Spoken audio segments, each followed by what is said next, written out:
The Awakening of Joel Singer by Scott McCaffrey. Narrated by Luke Welland. Part 2. Clues to Discovery.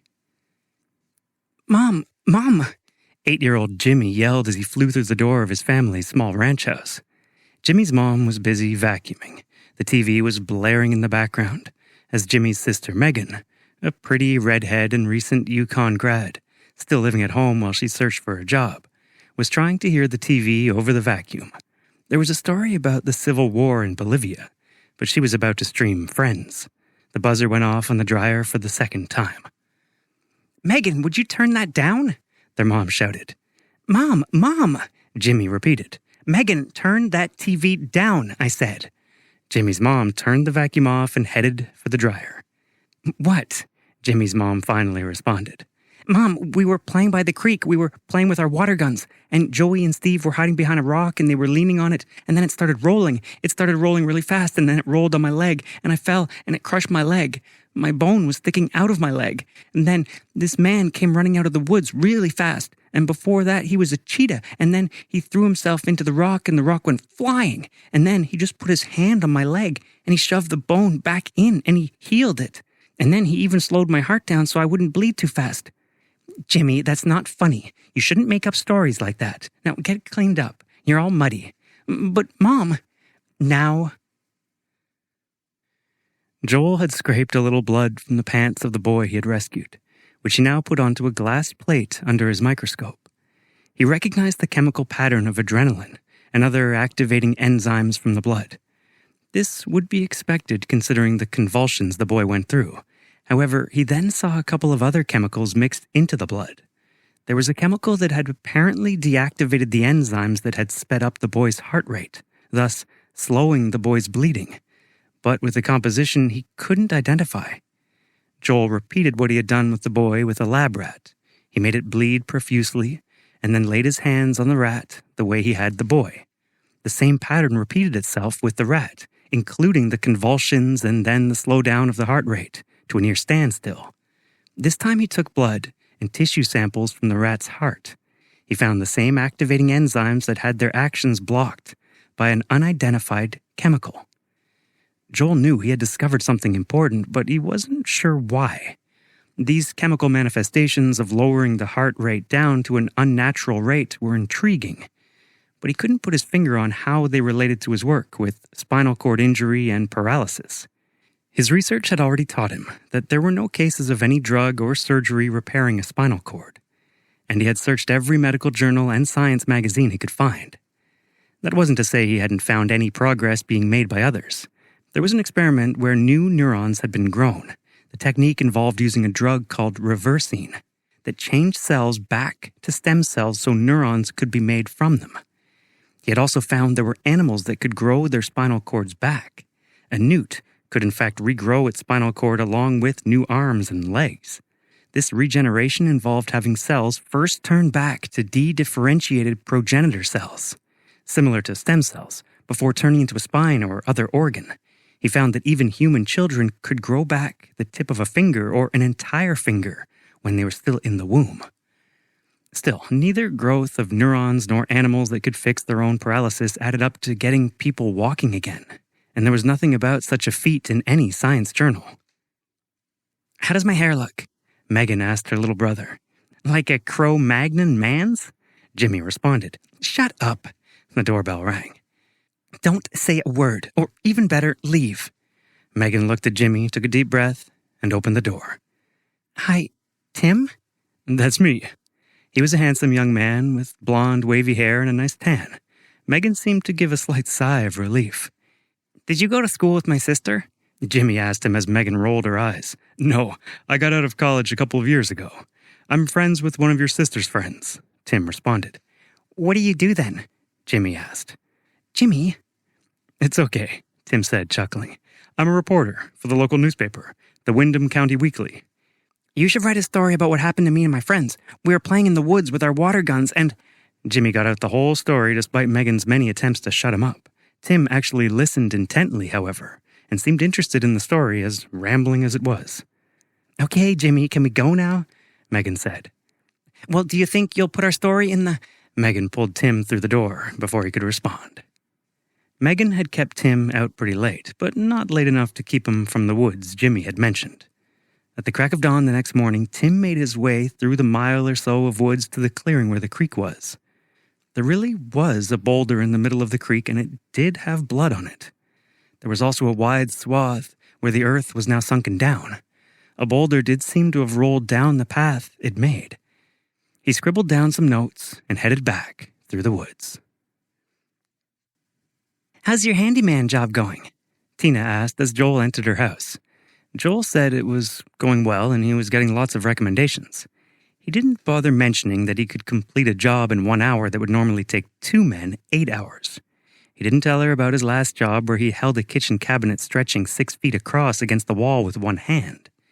He did this, while at the same time picking up screws with his magnet-tipped drills and screwing them in precisely.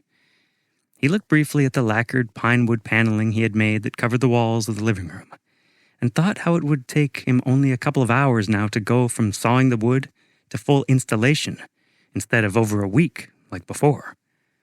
"And how's your science hobby?" Tina asked. "It's good. I've been studying the nervous system," Joel responded. "There aren't too many adults that do science experiments as a hobby," Tina said. "I suppose. You should go back to school, maybe become a doctor or scientist." "I like to go at my own pace," Joel said. "How about you? Why don't you go back to college and become a doctor or a lawyer?" "There aren't too many kids from my neighborhood that do that kind of thing," Tina said. "I'm sure there are some. I could help you. I'm doing pretty well now. Maybe you could go to East Con." "I don't know if I want to go to college with those snotty preppy girls." "It doesn't have to be. The way you fought those dudes off, you should become a cop. Then maybe you could get me a secretary job at the precinct. Maybe I could end up marrying a cop. They get good money after a few years, you know." "Yeah," Joel whispered, nodding his head slightly. Tina's niece, Martina, was back for a visit, and now came out of the bathroom. He smiled, happy to see the precocious girl again. She saw that Joel was carrying a book about black holes. "What are black holes, Joel?" "Martina, leave Joel alone. He just got back from work." "That's okay." Joel appreciated the sounding board. 6 years old or no. Black holes are regions of space that collapse upon themselves and become areas of infinite density, which absorb everything within a certain distance, called the event horizon. Nothing can escape them, not even light. "What do they look like?" "Well, the area around a black hole is often very bright, but the black hole itself doesn't look like anything. You see, to look like something, you need to reflect light, and a black hole doesn't reflect anything." "If it doesn't look like anything, how do you know where it is?"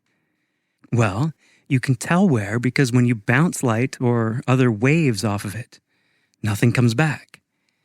"You can tell where it is because of nothing?" "In a way, yes." "That's weird, Joel." Joel had to laugh. "Yes, I guess it is." Something about what Martina had said was more than just funny, though. It intrigued him. Martina was onto something, but he couldn't put his finger on it, even as the girl left with her aunt to head back home. "Did you read that crazy story about that guy who saved that kid last week? The one who had a rock that fell on him?" Tina interjected. "They were kidding me about it at work. Joe was like, 'Around here, the rocks smoke you instead of the people smoking rock.'" Joel smiled again, slightly. "It would be nice if some rocks would fall on the knights and all the other thugs and pimps in the old neighborhood," Tina said. "Or got tripped up by an animal that escaped from the zoo," Joel said, as much to himself as to Tina. Tina chuckled. "You're funny, Joel." "Where did you hear about that story, anyway?" Joel asked. "A bunch of people read it in the Windham County Weekly website. There was even something about this guy slowing the kid's heart rate down. My mom has the article. I can get it for you if you want." Joel asked her to do so. The article gave a good summary of what had happened. "Uh-oh," Joel said quietly to himself. Robert sat at his desk reviewing emails. He had a banquet and a pivotal presentation in a few hours at Manhattan's Rainbow Room, just a few blocks away. The dinner was to celebrate the launch of Dissolva, the drug Mysterio, as they were now calling him, had sent them. that dissolved arterial plaque. Only 6 months had passed since Mysterio had sent Robert his well-secured package that contained Dissolva's secrets. Robert knew some of Gnotech's largest institutional investors would be there, and they would be asking about pricing and marketing. Gnotech was privately owned, and Robert had majority control, but he had sold off shares of the company decades ago, and it didn't hurt to keep the other owners happy. That was one reason why he was looking at the email chain he had gone through with their mysterious benefactor. Mysterio had originally attached a written note along with the plans and sample of what became Dissolva. The note had insisted that the drug be given free to anyone without prescription drug coverage, including those in the developing world. Dr. Harrington didn't have a problem with this in principle, but there were details he needed to work out. He had a real problem with this person's reluctance to meet with him, which he thought could be detrimental to gaining a full understanding of Dissolva and the development of future treatments. He had tried several more emails, the only way Mysterio would communicate, to get a hint as to where this benefactor was, all with no success. The responses from him were as terse and concealing as the first contact. There was a knock on the door. It was Ron. "Did you find anything new from Mysterio's emails?" he asked. "No.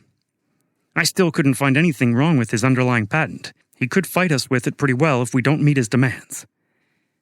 "Did any of the documents give us a name?" Robert asked. "No. We know he established a corporation and the patent with store-bought software, but it all checks out. He hid his identity pretty well." "Fair enough," Robert said. "I assume you came in because the limo was waiting?" Ron nodded.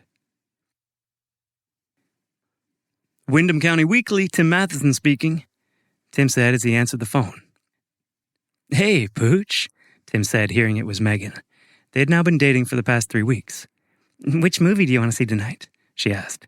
"Any, as long as we hold hands," Tim said cheekily. Tim now noticed his boss standing behind him. "I have to go. I'll talk to you later," he said, hanging up without waiting for a response. "Hey, Clarence, my friend had just called for a minute." "Come into my office, Romeo," Clarence interrupted. Tim walked with his boss, wondering if this was the first time he had noticed him on a personal call, how many calls he had had with Megan at the office, and if that was what this was about. They sat down in the corner office that still had wood paneling on the walls. "Tim, I've just seen the article you wrote regarding the incident at the creek in Brooklyn," Clarence said. "Did you have any questions on it?" Tim asked. "I never would have let this article run if I hadn't been on vacation. We don't do articles about miraculous healings and slowing down heart rates to near standstills." "Well, I did go to the site of the incident. There was blood on the boulder in the creek, which jived with the boy's story. And it checked out otherwise as well." "I don't care if you see Moses himself at the creek parting it for a unicorn to cross and you get it on video. We don't do stories that smack of the supernatural. We leave stories like that to the Weekly World News, along with stories about aliens kidnapping Elvis." "I understand. But even Time magazine has done articles about miracles and—" "That's good for them. But small local newspapers don't have that kind of credibility to spend. This is not open for further discussion. Write another article like this and you'll be looking for another job. Now go write a story about who won this week's spelling bee or something. Right after you write a retraction." "Okay," Tim replied, going back to his desk as fast as possible without running. Robert walked up to the podium to thunderous applause. There were about 600 people in the extravagant ballroom, all dressed to the nines and worth tens of billions. The floral centerpieces alone cost hundreds of dollars each. A huge crystal chandelier hung down in the middle of the room. Looking out the windows from the 65th floor of 30 Rockefeller Center, one could see the Empire State Building and dozens of other skyscrapers, although they were looking down on most of them. He began his speech. "Ladies and gentlemen, last year we revolutionized the field of infectious disease medicine with Vanquimax, our synthetic white blood cells. Since that time, Vanquimax has reduced the number of infections nationally by over 95%, including HIV and influenza." He had to stop as more applause filled the room. "Now, we're going to revolutionize cardiovascular disease. For years, we have done what we could to prevent heart disease with statins to lower cholesterol, beta blockers to lower blood pressure, and insulin sensitizers, among others to ease the effects of diabetes. Nevertheless, Heart attacks and strokes persist because of the buildup of plaque in the arteries that cuts off the flow of blood to our hearts and brains. We have been faced with the cold, hard fact that once plaque is built up inside the arteries, most patients face risky surgery to remove it, and that's if we catch it in time. Well, that is no longer the case. Tonight, I am delighted to announce the launch of Dissolva. Robert was again forced to pause as the crowd roared. Dissolva literally melts away the plaques inside patients' arteries. In our clinical trials, plaque was reduced over 99%. Double bacon cheeseburgers for everyone, someone shouted, which drew a cacophony of laughter. After a few moments, Robert was able to continue. His heart began to race as he began the next part of his speech. I am equally excited tonight to let you know about the very special way that our Operation Access program will make Dissolva available to anyone who needs it, regardless of their ability to pay.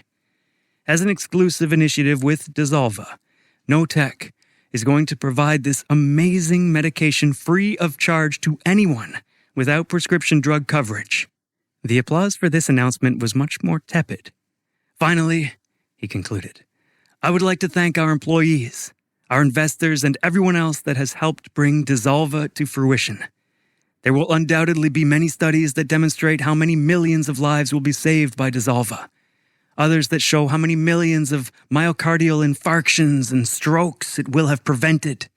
But I would like you to think about how many more people will get a chance to take that trip to Europe in their golden years. How many more patients will have the opportunity to play with their grandchildren? How many more fathers will walk their daughters down the aisle? These are the statistics that motivate me. These are the dreams you will help come true. The loved ones we will grant many healthy tomorrows. Thank you for coming tonight, and thank you for helping Gnotech bring better tomorrows today. Robert received a standing ovation that continued as he left the podium. People approached him as he neared the closest table. The first to accost him was Marion Clark, the manager of the Synergy Financial Technology Fund, one of Gnotech's largest institutional investors. Dr. Harrington, he said loudly, what an incredible drug. Dissolva is going to go down in history with the polio vaccine. Marion shook Robert's hand, then leaning in, said more quietly, Now, I'm a little concerned about this Operation Access initiative. I'm sure government and insurance coverage can keep it affordable in the developed world. And can we get donations to provide it elsewhere? Well, Marion, Robert responded, we think Dissolva will be very profitable, but I'll take your comments under consideration. Robert spotted John Scanlon, the manager of a hedge fund whom he had met once at a similar event 5 years ago. John was waiting to speak with Robert, as were many other people. A haphazard line formed. Next to John, a young woman of slender build and medium height, in a simple but elegant black dress, stood with her back toward Robert. She was speaking with someone else in the line. Before Marion could ask another question, Robert stepped away and offered his hand to the hedge fund manager. John Scanlon, good to see you again, Robert said to him. John ineffectually tried to hide his surprise at being remembered. Dr. Harrington, it's good to see you again. Wow, what an amazing drug, he said. The young lady with him now turned around. She was stunningly beautiful. She had silky, dark brown hair of shoulder length. Her skin looked as smooth as cream, with a tan so even and natural it looked like she never spent a moment in the sun to get it. She had doe eyes and a well-proportioned face that was neither overly cute nor harsh. Her body was toned. He would guess that she was in her late 20s or early 30s. Despite her appearance, Robert was better at hiding his reaction than John had been. Dr. Harrington, this is Francesca Johansson. She's an attorney with KBM Brothers, John said, referring to one of the city's leading private equity firms. It's nice to meet you, Ms. Johansson, Robert said. Please, call me Francesca, Dr. Harrington, she responded. Please call me Robert. Bob is fine too. Just then, another woman approached John. Hey, Macy Stern is here. He was hoping to speak with you. In a moment. Macy Stern is in your fund's biggest investor? Please, pardon me a minute. I'll be back, John said as he stepped away with the other woman. That was an impressive speech about an impressive drug, Robert, Francesca said. I imagine you'll be at least $10 billion richer on Monday. How are you figuring that? Robert asked. You control 51% of Gnotech, don't you? She asked. Yes, that's right. It helps protect the company from hostile takeovers. A company as healthy as yours wouldn't make a very good takeover candidate for KBM. Believe it or not, I actually did mean what I just said up there. I don't doubt it. I believe in helping people too. I used to be a lawyer for a nonprofit advocacy group called Justice in Action. I helped prosecute 4 battered women cases a year between criminal and civil cases. Now that I work for KBM Brothers, the money I'm able to donate to Justice in Action helps prosecute 40 battered women cases per year. I understand how much help $10 billion can provide. Well, you've got me there. Ron approached a pretty intern in a Gap dress shadowing him, a tipsy Jake McGee from accounting on his way back from the bar, beer in one hand, Chardonnay in the other, came by as well. I'm telling you, man, he said to Ron. Janie, the new girl, and Sarah, the intern, are both digging me tonight. I've got my choice. That's right, Ron replied without missing a beat. Right hand or left hand? As he patted Jake on the shoulder and sent him on his way. Lincoln from engineering also came by to say hello, a buxom brunette in a low-cut dress on his arm. She happened to sneeze as she went to introduce herself. God bless you, Ron said to the young lady. Oh, wait, he already did. He followed, drawing a laugh and a blush from the woman. Ron turned back to Dr. Harrington and Francesca, reminding Dr. Harrington of the meeting they had with MedServ Pharmaceuticals in the morning. I'd like you to escort me to the premiere of the new Lin-Manuel Miranda musical next weekend, Francesca said to Dr. Harrington. Lin-Manuel and most of the actors will be there for a meet and greet afterwards. Robert did not immediately respond, but instead looked toward where John was speaking with his investor. Francesca did not bother with the pretension that she was asking Robert for business reasons. Don't worry about breaking up me and John. You didn't think I was actually going to spend the rest of my life with a hedge fund manager who can't even beat the market, did you? 3 a.m, the following autumn week, Joel drove down to the Bronx.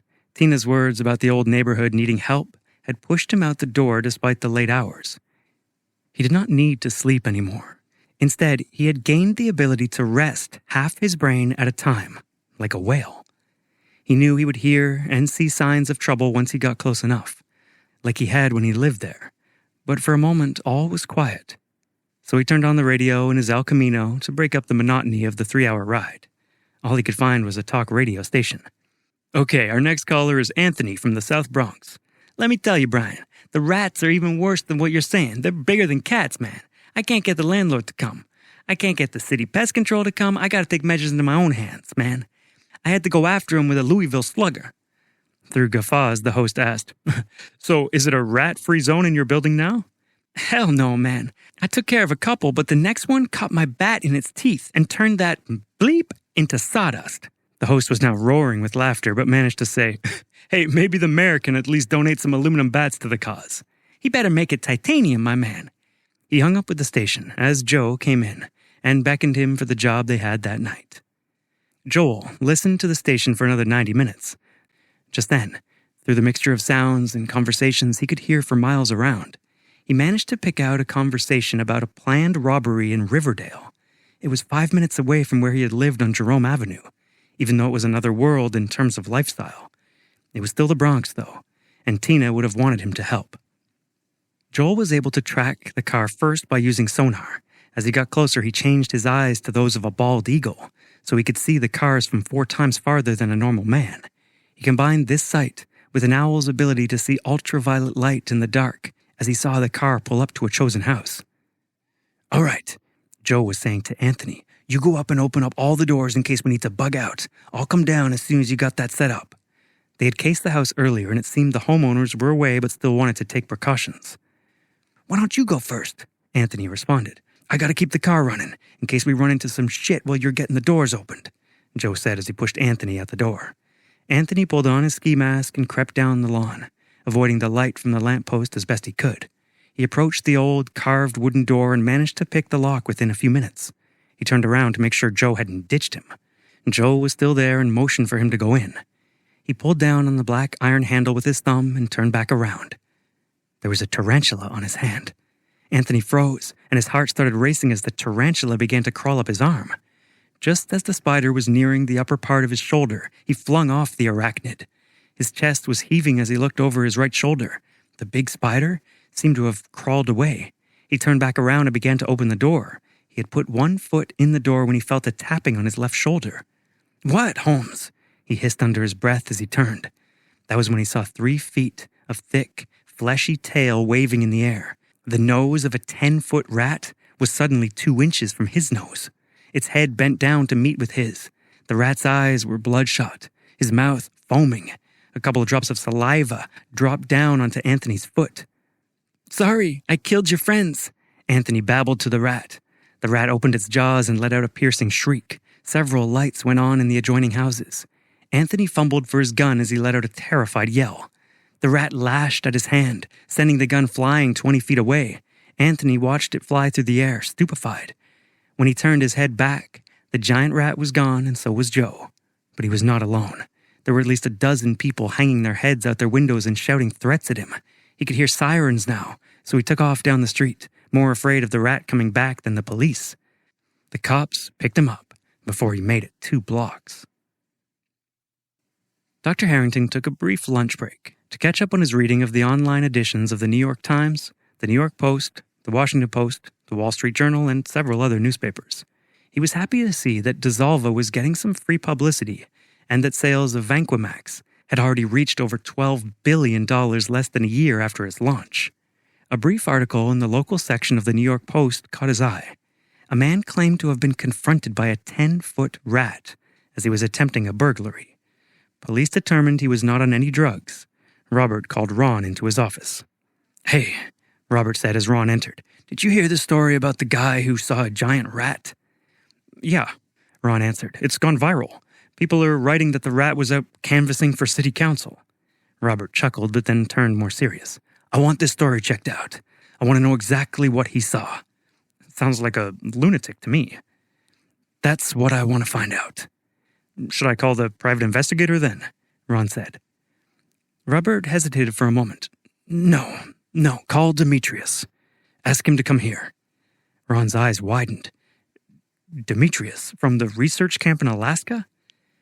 Do you know another Demetrius?" "He'll be on the next available flight."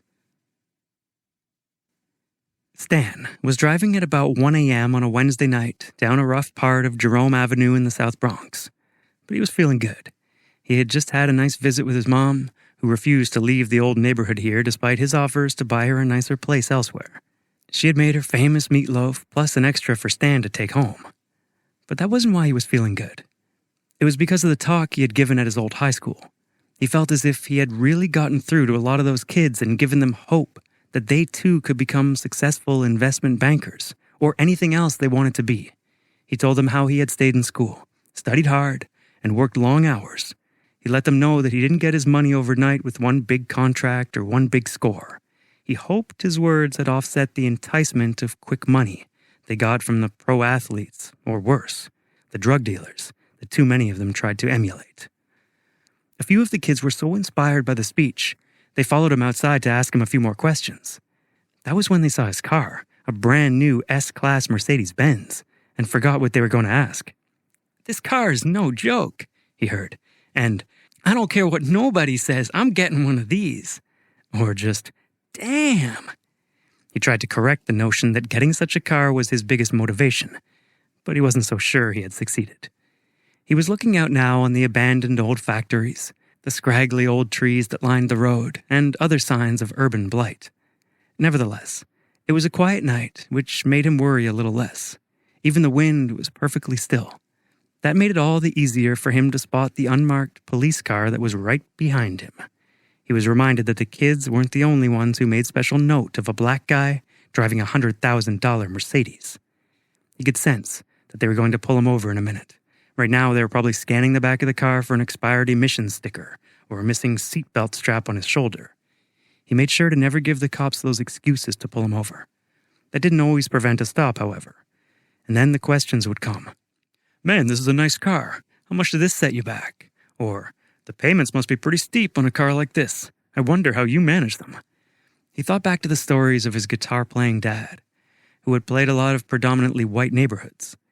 He said his band had given more free concerts by the side of the road to prove they were musicians than paying gigs. Now another car sped up behind the unmarked cop car, but it wasn't a Crown Victoria or any other kind of police car. Instead, it was one of those souped-up rice burners. As Stan was coming to a stop at a red light, he saw that the Civic had suddenly pulled in front of him and was slowing down to take a left-hand turn. He slammed on his brakes to avoid a collision, then punched the horn. God, couldn't the guy wait 2 more seconds? Then Stan saw you couldn't make a turn here. Bam! The car crashed into him from the rear. It wasn't a cop. Stan's neck snapped back and shattered glass went flying into his hair along with a shard that sliced his cheek. Dazed, he could see 2 men jump out of the car in front of him, and he heard 2 more coming up behind him. The driver from the Civic got out and approached the car, gun in hand. He motioned furiously for Stan to roll down the window, which he did. Stan recognized the kid from his talk. "Get out of the car, motherfucker, and give me your wallet," he said. "Come on, kid, you don't want to do this," Stan replied. A sharp blow from the thug's pistol butt to the side of Stan's head spoke otherwise. Blood began coming out of his ear as Stan reached into his suit jacket and handed him his wallet. "Get out of the car," the kid said. Stan slid out of the car and stood, holding his aching back while giving the thug an indignant look. "I'm afraid we got another problem, Mr. Big Shot Investment Banker. We forgot to bring our masks to your little pep talk tonight, and now you've seen our faces," the carjacker said. The boy snatched the wallet from Stan's hand, then took a step back and raised his gun. Stan knew he wouldn't reach the gun in 1 step, but he had to try anyway. He began to move toward the assailant when he noticed the kid wasn't even looking at him. He was looking past him with a stunned look on his face. Stan turned around and watched as a tree smoothly snatched the guns from the 3 assailants behind him. It then stretched a branch over Stan's head and grabbed the gun from the boy who had been about to shoot him. That's when Stan realized it wasn't a tree. It was a giant bug, camouflaged to look like a small tree. The 4 flabbergasted thugs all grew woozy and stumbled. They appeared to be drugged, gripped with fear. Stan jumped into his car. He was still fumbling with his keys as the creature opened the passenger door with one of its stick-like arms and stuck its head through the opening. "Maybe you should wait until the police come," it shockingly said. The bug spotted the meatloaf sitting on the passenger seat. "Are you gonna eat this?" it asked. Stan shook his head with wide-eyed fear. The bug pried the Tupperware top open, grabbed the meatloaf with its 2 top legs, and pulled it out of the car. "Thanks," the creature said. Stan watched as it disappeared around a corner. 2 minutes later, the police found him still sitting in his car, speechless and trembling, surrounded by 4 unconscious thugs. Carol came into Robert's office early on a Tuesday morning, meticulously groomed as ever. Nevertheless, there was something slightly agitated about her voice and bearing. "He's here," she said. "And you managed to keep the arrangements quiet?" "Yes, we got him down to Seattle through mostly back roads and uncharted waterways. Then flew him out from there under an assumed name. I hope you don't like his suit. It was supposed to be unremarkable in every way." "How can I ever thank you, Carol?" "I'll take that as permission to give myself a raise," she said as she left. A man of imposing size and build came through the door in a standard-issue navy blue suit. He appeared to be about 25, but had the bearing and authority of someone older. He was well over 6 feet tall with an intense lupine face, and he probably weighed a little over 200 well-muscled pounds. His hair and eyes were dark with a focused intensity. "I'm glad you've called me down, Dr. Harrington," he said. "I'm ready to get busy." "Yes, Demetrius," Robert replied. "Thank you for coming. It's time to put a few of our people into the field." "Just a few?" Demetrius asked. Dr. Harrington replied by showing him the latest New York Times article about the strange incidents that had been occurring in the Bronx. "Had you seen this?" he asked. "No, I hadn't." The article was just 1 paragraph about a group of criminals, this time carjackers, who had supposedly overdosed on hallucinogens but tested clean. The group thought a tree had come alive and attacked them. Robert told Demetrius about similar stories involving would-be criminals. "Here's one where a group was stopped by a giant lizard that the crooks shot with a high-caliber gun, shooting off its arm and putting a hole through the base of its neck. The creature regenerated both parts and kept coming. Another group was stopped when a little yellow frog jumped on their noses and made them all pass out. Especially like this one," Dr. Harrington continued, a smile breaking on his face. "Some burglars claimed they had slipped down some steps on a milky secretion from what they said came from a huge slug. Our criminals are turning into the 3 Stooges." Do you think it's just hoodlums on drugs? Demetrius asked. I thought so at first, but they all tested negative. What are you thinking? Demetrius asked. All of these creatures have some basis in reality. There's an insect called a walking stick that does indeed look just like a twig or a branch, although it never grows to be 10 feet tall. A newt, which could easily be mistaken for a lizard, can regenerate its arms and even its spinal cord like the crook's saw, but not at that speed. A slug can excrete a slippery, milky fluid. How would you like to proceed, sir? I want to find out what's going on. These are the kinds of stories that the media doesn't want to report on seriously. They would fear that reporting them as more than a goof would hurt their credibility, regardless of how trustworthy the source. Find out how? It's time to turn the detectors back on. Demetrius nodded. Robert picked up the paper he'd been reading and scanned it. And the Knights. They've been involved in some of these incidents. See if there's a connection there. Who? Demetrius asked. The Knights. They're the most brutal gang in the city. Did they take over after your DNA trackers helped put most of the primes in prison? Yes and no. We decimated the primes so badly they decided to stop using that name. But a lot of the older guys in the Knights are former members of the primes, junior members back then. Well, then we've got unfinished business with them, Demetrius replied. Yes, indeed, Dr. Harrington said, as Demetrius walked out the door. Joel knocked on the door, but went in when he could hear sobbing. The sound had come from Tina, who was sitting on the sofa. A bottle of wine and a glass were next to her on the end table. What's wrong? Joel asked. It's my mom, Tina said between sobs. She's got this terrible fever and she's not even coherent. I called an ambulance, but I'm terrified. I don't know what to do. Tina got up and walked toward Joel, staggering a bit. She threw her arms around him and began crying on his shoulder. I don't know what I'd do without you, she said. I don't know what I'd do without you either, he responded, unsure of what else to say. Oh God, what am I doing out here? I should be in there with her, but she's not making any sense, and I was just making her more upset. Maybe I can do something, Joel said. He went into Tina's mother's bedroom. Rosita was there in bed, sweating profusely. She was indeed speaking incoherently. Her thoughts were normally expressed clearly and not without a touch of wit. Rosita was in her late 40s and plump, but in good health overall. Who's that? Rosita asked. It's me, Ms. Sanchez. It's Joel. Oh, Joel, there's a draft. Can you close the window? Rosita asked. It was late autumn and all the windows were closed. Now don't track that sand in here. Wipe off your feet, she said. She thought she was back in Puerto Rico. Joel put his hand on Rosita's forehead. She was burning up, and did he feel actual swelling? Joel feared she had meningitis, which was potentially fatal. Energy flowed through Joel's hand and into Rosita, as he did all he could to boost her immune system against the bacterial infection. Joel could instantly feel the number of white blood cells increasing in her bloodstream. But it wasn't enough. The bacteria seemed to be multiplying faster than even the increased number of white blood cells could handle. What was worse, the increased activity of the immune system was making the inflammation and swelling worse. If he pushed any harder, he could kill Rosita by trying to cure her. Joel furrowed his brow and tried again, this time trying a different tack. He pictured rays of energy hitting the bacteria, trying to break apart their cell walls.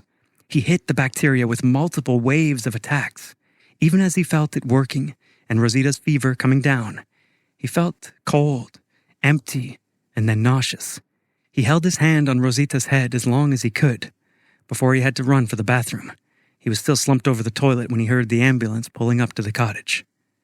Joel! He could hear Tina shouting. Help the EM! Tina gasped as she saw Joel struggling to stand up straight. You look white as a ghost. You're going on that ambulance too. She went to get the door for the EMTs. When she turned around, Joel was gone. Who is it? Dr. Harrington asked when the call came in from his secretary. She said she wanted it to be a surprise, Carol responded. Dr. Harrington knew Carol wouldn't let a salesperson or other unworthy buy with such a line. His face lit up as his daughter Jessica came in through the door. The tall, wide-eyed brunette came running over to her father, her suede sport jacket flapping against her slender body. Jessica, he said, you weren't supposed to be home yet.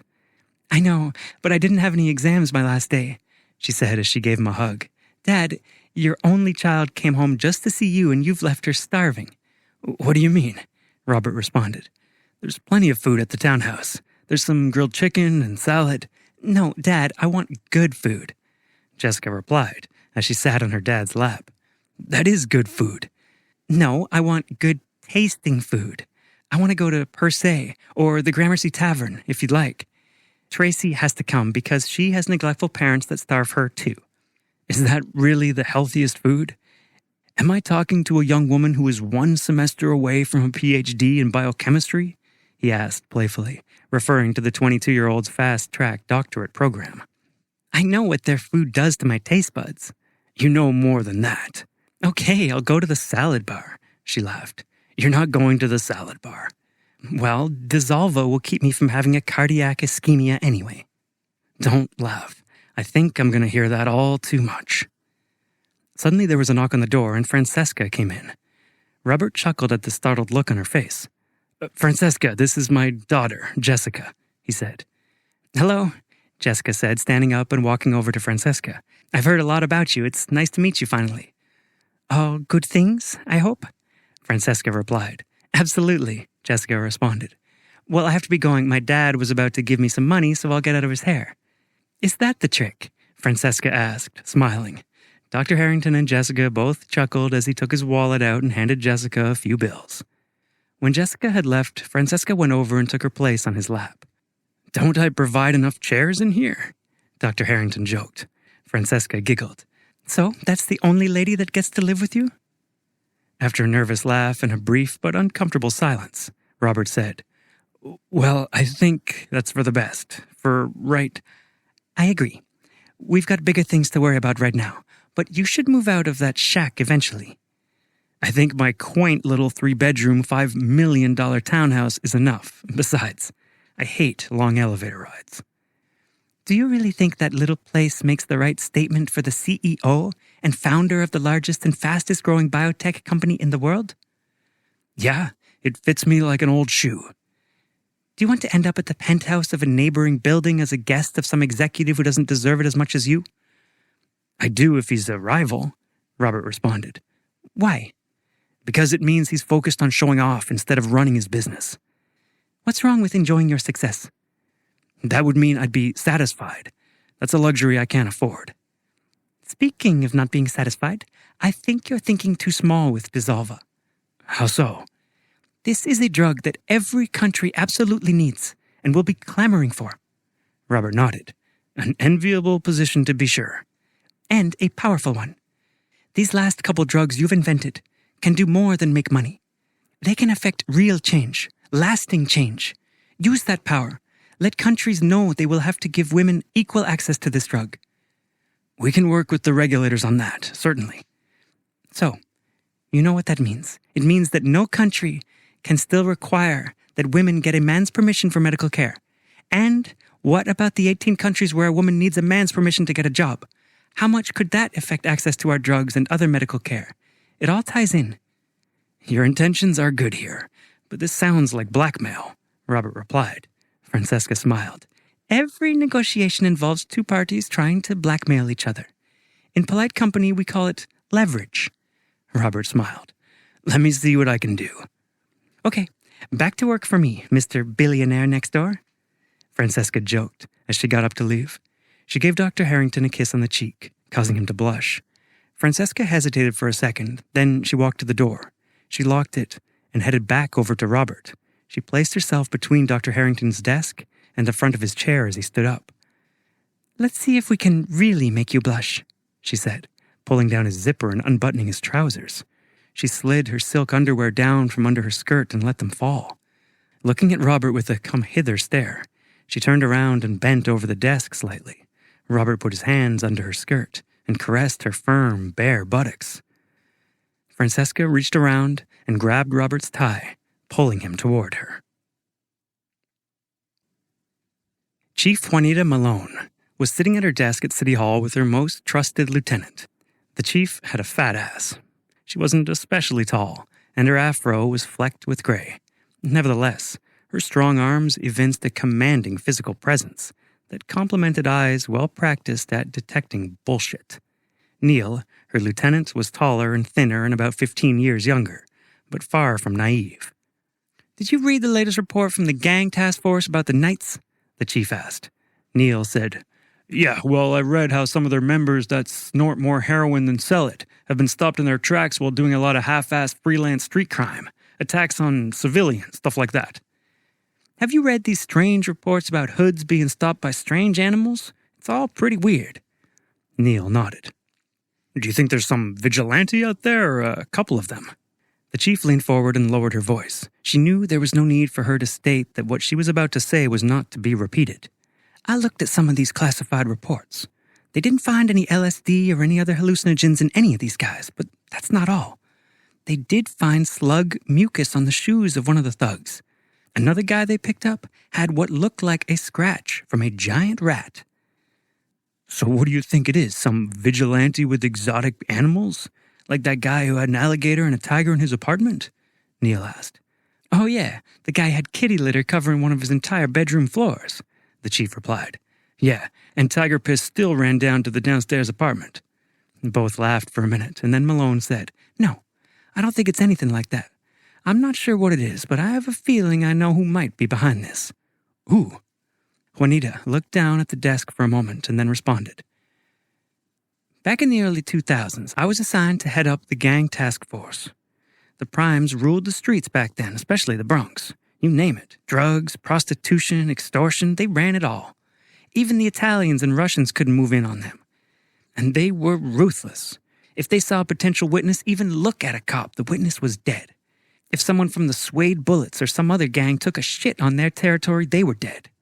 We did the best we could with them, but we were losing the battle. Until..." "Until what?" Neil asked. "The chief gave us these devices. They let us track any one of the primes based on their fingerprints, or we could even track ones we had never fingerprinted. The new punks. We just need to bump into them, get the littlest scrap of DNA from their hand or something, and track them from there. Once we knew the patterns of where these guys hung out, the chief gave us these little cameras. They were like grains of sand. You could fling one against the wall, it would stick, and no one would ever know it. You threw them on the outside of the wall, and somehow they'd get video of the inside. We'd go to their hangouts, throw these things against the wall, sometimes when nobody was there or even right in front of them. Hell, they could be looking right at you, and you could toss one against the wall, play it off like you were talking with your hands a little bit. And I'll be damned if we didn't take them down. We were all over their asses, knew their every move. Every important member of that gang got sent upstate for a long time. Not everything we got was admissible, but it would still usually lead to something that was, enough to convict those bastards. It couldn't have happened to a nicer group of guys. The primes, they were brutal. But they were reckless," Neil said. "They're all stupid and reckless," the chief responded. "Just about every one of those guys, the primes, now the Knights, even the Bullets, most of them end up dead or in jail for life by the time they're 25. Now, look at our jobs. They may not pay dick at first, but by the time you hit your 40s, if you work the overtime right, you're getting a 6-figure pension for the rest of your life. Me, if I hadn't moved up the ladder here the way I have, I had a job waiting for me out in Nassau County where I'd make over 100 grand pinching yuppies for assault with an errant golf ball." Neil laughed. "Who gave you these devices?" he asked. "Was it all approved by City Hall?" "I asked the old chief a couple of those questions. He just gave me a look that told me never to ask him again. The whole thing was strictly on the down low, need to know only. And the mayor, he was too busy touting the 50% drop in felonies to look too carefully at how we were doing it. I think it was only the chief and the DA who really knew the scoop, and even then only as much as this mystery man or group needed to let on." "So you have no idea who it was?" "I wouldn't go that far. There was this incident a year or so before we got all that stuff. Maybe you heard about it. There was a murder of the wife of the young CEO of this company called Gnotech." "I did hear about that, the wife of Dr. Robert Harrington," Neil said. "Isn't he like Bill Gates? He not only founded the company, but he was the brains behind it?" "Yeah, a true genius. Some people call him the Einstein of biotech. Anyway, he and his wife were cutting through Harlem to get to a play on Broadway when they witnessed a shooting. It was one of the primes shooting one of the Suede Bullets or some other guy that had dared to put his Nikes on their territory. It was the kind of thing that barely makes the paper. One of those cases where most folks were just mad they didn't kill each other at the same time." "But," Neil prompted, But his wife insisted on going to the police, insisted on testifying. She said the reason there's so much crime is no one wants to get involved in stopping it. Brave woman. She was a brave woman. A brave, rich woman living in a mansion in Westchester who was the last person who needed to get involved. But she was too brave. So you always suspected this Robert Harrington was behind the DNA trackers? Yes, and I always suspected they wouldn't be his final step. What happened with his wife? What happened with the case? Neil said. She died, the chief responded, shrugging. 3 dead cops that were protecting the home. 1 dead woman, 1 dead gangbanger, and 1 hell of a mess. Did they convict the other primes that were there? Yep, and they got the death penalty, the first death penalty case out of New York in decades. How'd that happen? The guns used were bought illegally, so it went to the feds and they claimed jurisdiction. That sounds a little weak. The DA had to give up the case because of that? There was talk that he gave it up willingly. Really? When I asked him about it one time, he just said, don't ask. But right after that, we got those DNA tracking devices and stealth cameras. The DA became the most successful prosecutor in New York City history, a record he rode to the mayor's office. So this Gnotech guy said, let these murder cases go to the feds and let them get the death penalty, and I'll give you the tools you need to convict the rest of the primes yourself? The chief smirked. Don't ask. There was a knock on Dr. Harrington's office door. Yes? Robert replied. Ron stuck his head in the door. The representatives from MedServ are here to finalize the co-marketing agreement, he said. It's the regional director and the senior vice president of sales and marketing. Okay, let them in, Dr. Harrington responded. Ron joined them as they sat down at the small conference table in Dr. Harrington's office. Robert recognized one of the men as Nick Wilson, a fellow with whom he had gone to high school, although he had been a freshman when Nick was a senior. He had been the prom king and an all-state halfback a little over 30 years ago and still carried a solid frame. Robert could tell that Nick didn't recognize him. Nick Wilson, Dr. Harrington said as Nick and his partner entered his office. I haven't seen you in a while. Nick seemed somewhat startled. Sorry, Dr. Harrington, have we met before? He said. Dr. Harrington laughed. I guess the prom king football star is easier to remember than the valedictorian, he said. A light of recognition flickered in Nick's eye. Of course, Bob, my apologies. Man, you have a good memory. I think I had forgotten I was prom king. My knees won't let me forget I played football. I'm glad someone else remembers. Bob, this is my colleague, Dan McGee. He's the sales director for the New York City area. Dan, this was the guy everyone wanted to sit next to in class so they could try to cheat off him. Nick's partner shook Dr. Harrington's hand. So, Dan, are you going to have a good team out there helping us sell Dissolva? You're going to have my whole army of the best reps in the business helping you to sell Dissolva, Dan replied. A whole army, huh? There was another knock on the door. Yes, Dr. Harrington said with a slight tone of annoyance in his voice. Carol stuck her head into the office. Sorry, Dr. Harrington, Francesca is here. She said it was important. All right, my apologies, gentlemen. Francesca came into the office. Even though she was wearing professional silk slacks and a blouse, Robert could tell that Nick and Dan were trying to keep themselves from scanning her body. I'm so sorry, Francesca said. What is it? Robert asked. I just got tickets for box seats at the U.S. Open tonight. It's the men's quarterfinals. I tried calling, but I kept getting your voicemail. I had my phone forwarded to voicemail because I was in a meeting. Francesca started to speak, but Dr. Harrington put up his hand while checking his iPhone with the other. Okay, that's fine, he said, still feigning annoyance at her coming into the meeting. Okay, great. I'll see you tonight. She waved to the 2 MedServ executives and closed the door. Well, I guess that wasn't your old high school girlfriend, Nick joked.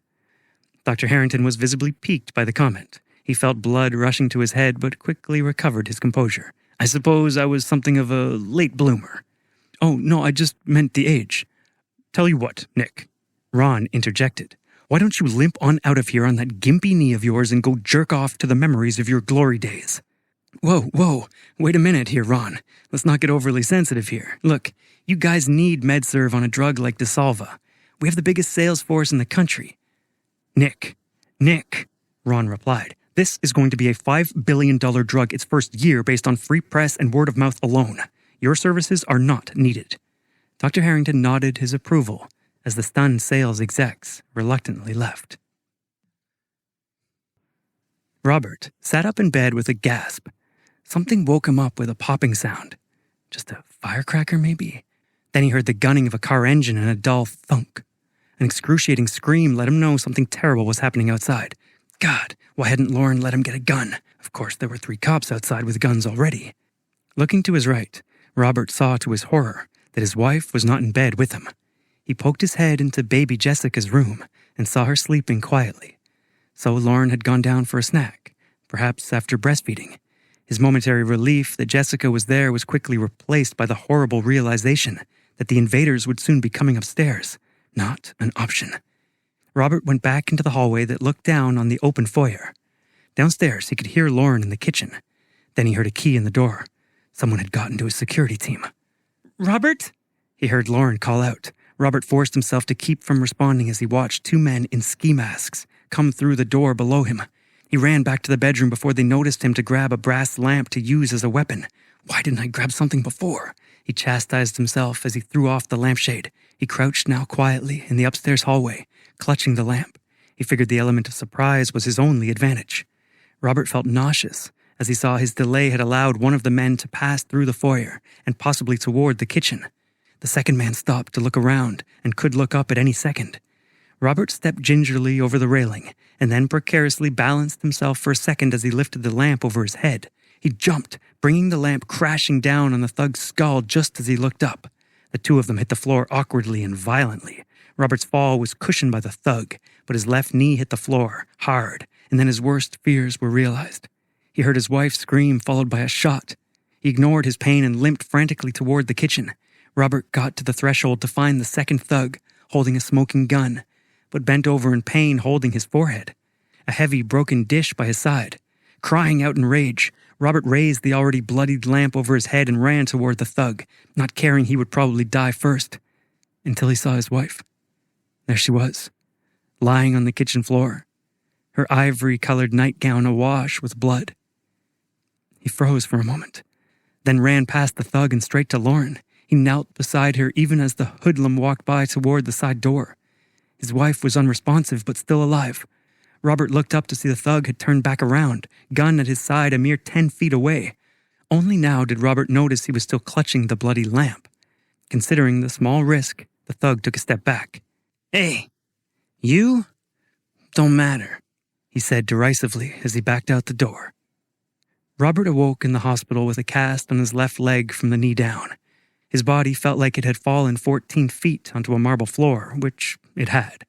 The excruciating physical pain brought tears of anger to Robert's eyes, but only because it dispelled his hope that seeing his wife face down in a pool of blood had been a horrible nightmare. Still woozy and disoriented from the fading sedative, Robert nonetheless spotted a wheelchair just outside of arm's reach. He was racked with sharp, shooting pain as he struggled into the wheelchair and out the door. He endured the browbeating of a nurse who implored him to get back in his bed immediately and instead managed to get Lauren's room number from her.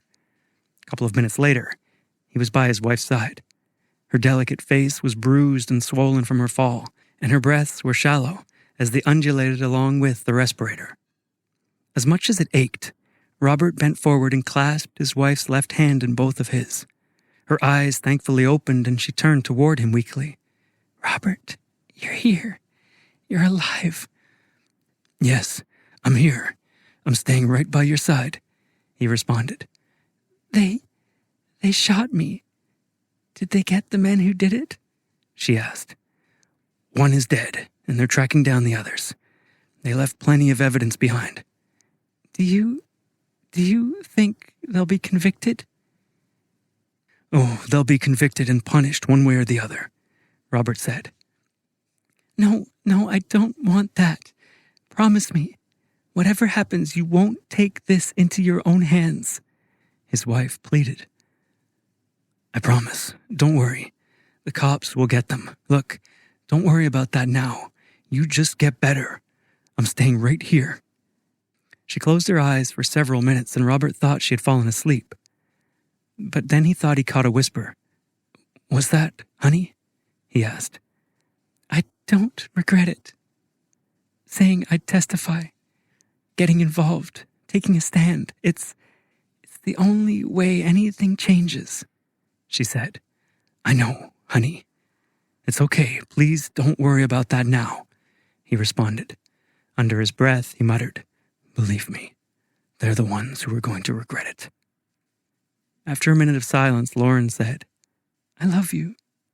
I love you too, with all my heart, Robert replied, as Lauren's eyes closed again.